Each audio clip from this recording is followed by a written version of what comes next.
শুক্লাবাৰত 3 kilometre PMJ আঁচনিৰ জৰিয়তে ৰাস্তাৰ কাম কাজ চলি আছে। নিজে আহিছোঁ, মানে লক্ষ্যটো এটাই, ঠিকাদাৰৰ কামৰ মানদণ্ড উন্নত হ'ব লাগিব। ৰাস্তা এটা কৰিম কালি ভাঙি যাব, এইটো নহ'ব। গতিকে সেইকাৰণে নিজে আহিছোঁ, গাঁৱৰ ৰাইজৰ লগত কথা পাতিছোঁ, কি অসুবিধা আছে, ৰাস্তাটো ঠিকাদাৰে কেনেকৈ বনাইছে তদাৰক কৰিছোঁ। ভাল বুলিয়ে কৈছে ৰাইজে, মানে আশা এইটো যিটো ৰাস্তা হয় এইটো ভাল হওক, ৰাস্তাটোৰ লংলিভিটিটো বাঢ়ক। গতিকে কামৰ কোৱালিটি বঢ়াব লাগিব বজালী সমষ্টিত। এতিয়া জিৰামজি আহিল, তাৰ জৰিয়তে গাঁৱৰ আত্মা, গাঁৱৰ সত্তাক যাতে আমি এষ্টাব্লিছ কৰিব পাৰোঁ। মাজে মাজে এনৰেগা ফেইলৰ হৈছিল, কাম কাজ কৰাৰ কাৰণে কিবা কিবি ক্ৰাইটেৰিয়া দেই কাম কাজ কৰাৰ কাৰণে আমাৰ ডেকা ল'ৰাবিলাকৰ অনীহা হৈছিল। গতিকে জিৰামজে সেই অনীহা দূৰ কৰিব আৰু জিৰামজিৰ জৰিয়তে আমি গাঁৱৰ প্ৰকৃত উন্নয়ন সাধন কৰিব পাৰিম, সেইটো আশা ৰাখিলোঁ। আৰু ৰাস্তা ঘাট PMJ আঁচনিৰ যিবিলাক আমাৰ PWD ৰাস্তাখনৰ কাম চলি আছে যথেষ্ট আমাৰ বজালীত, এই ৰাস্তা ঘাটৰ মানদণ্ড যাতে আমি উন্নত কৰিব পাৰোঁ। সকলো যাতে কমিশ্যনৰ অংক নকৰি ৰাইজৰ স্বাৰ্থত কাম কৰে। ঠিকাদাৰে এটা লাভ পায়েই, কিন্তু ঠিকাদাৰৰ পৰা যদি কোনোবা বিধায়কে কমিশ্যন বিচাৰে, কোনোবাই কমিশ্যন বিচাৰে, তেতিয়া কি হ'ব? ঠিকাদাৰে কাম নকৰা হ'ব। গতিকে মই কমিশ্যন বিচৰা বিধায়ক নহয়, কাম কিন্তু কৰিব লাগিব। আৰু যি ঠিকাদাৰে কামৰ গাফিলতি কৰিব তেওঁলোকৰ বিলত কিন্তু হেম্পাত দিম। তেওঁলোকক বিল যধে মধে দিয়া নহ'ব, কাৰণ বিধায়কে পইচা নাখাওঁ, কমিশ্যন নাখাওঁ, ৰাইজৰ কাম কৰক, ৰাস্তাটো ভাল কাম কৰক। গতিকে সেইটোৱে আহ্বান।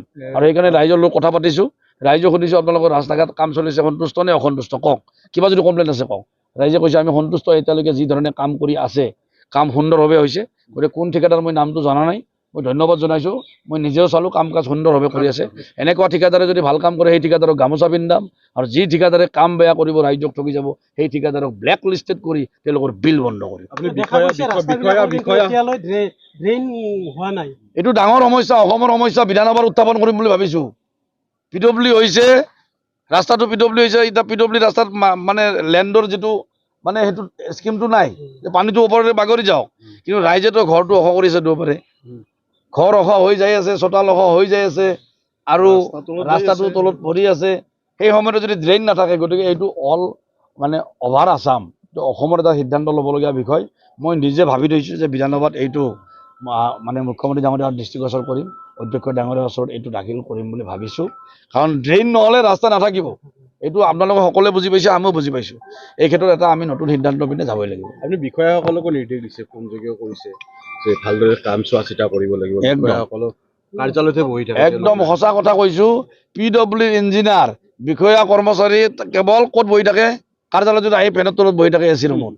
তেওঁলোকৰ দায়িত্ব নাই, SO আহিব লাগিব, ৰাস্তাৰ কেনেকৈ কাম কৰিছে ঠিকাদাৰে, মহৰীয়া কাম চলে, ঠিকাদাৰেতো তেনেকৈ আহিব নোৱাৰে। মহৰীৰ মতে ৰাস্তা চলিব নেকি? মহৰী একশ্যন প্লেন কিবা জানে নেকি? সেইটো নহ'ব।